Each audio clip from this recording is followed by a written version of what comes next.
Hi guys, it's that time again. Which is better? And it's going to be the Haunted special.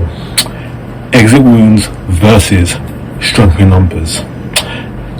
And I'll be leaving links in the description down below to check out songs by OMNIUM GATHERUM.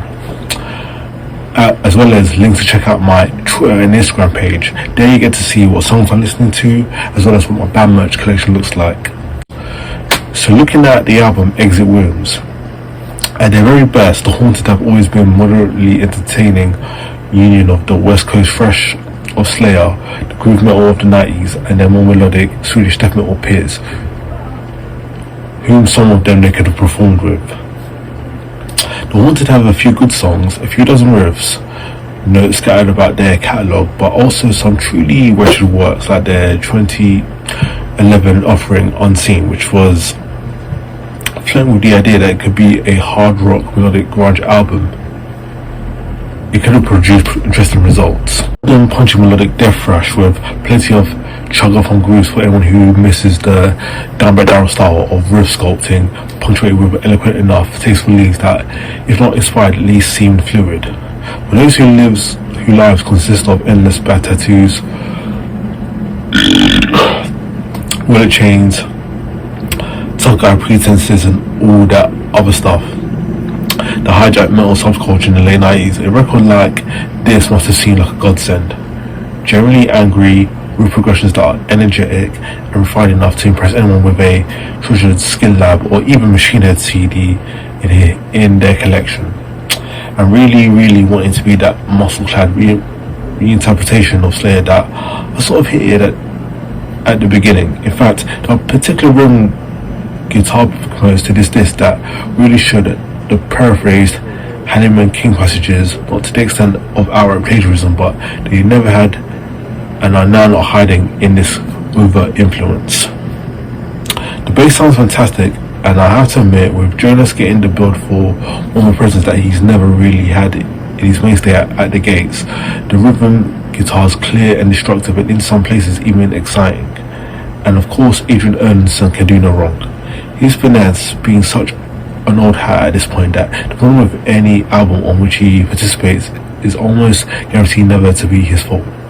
But some of the exhausting sounding groove palm mutes riff half couldn't have been saved by Adrian or a half a dozen other drummers out there. The lyrics on these songs are a long string of cliche lines you can find anywhere in heavy music, involving personal struggles and relationships and so on. Just read through a tune like Psychonaut and you'll understand what I mean.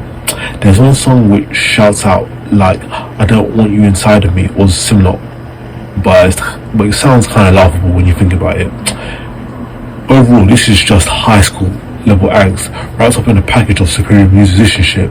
At times it just seems explosive. The production is top notch, Boombox Fight Club like, for the tribal and kanji tattoo carvings. If you know, you know. So switching gears, we're going to look at Strength in Numbers. So Mark Arco is returning to revive vocals on this album, and it should signal that this will be another straight ahead effort of ripping and pounding drums without so much experimentation that marked the efforts with Peter Dolving. However, all of the members, the ones who seem to have the most effect on the resultant full length, is Ole England, the relative newcomer.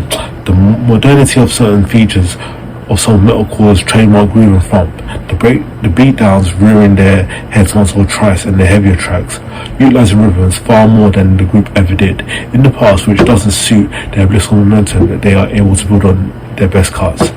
The song The Fall is a tasty though slightly generic death thrash tirade that makes it seem like that makes the track look like a highlight. They didn't have the pieces to make a colossal album in their typical thrash/Meredith style.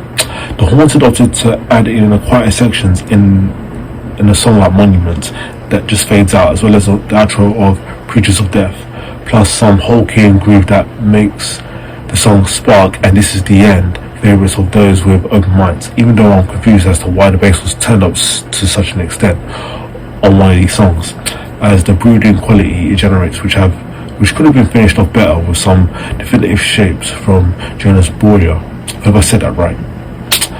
Likewise, the solos are more exercises in the songs and to add titles to experience in an area where the Haunted were precisely classy, if not technically astounding. The musicians involved could write passable metal tunes in their sleep, yet there's still this sleepy element to the whole thing that belies the Haunted's work like man status. So let me know in the comments down below what you thought the better album was.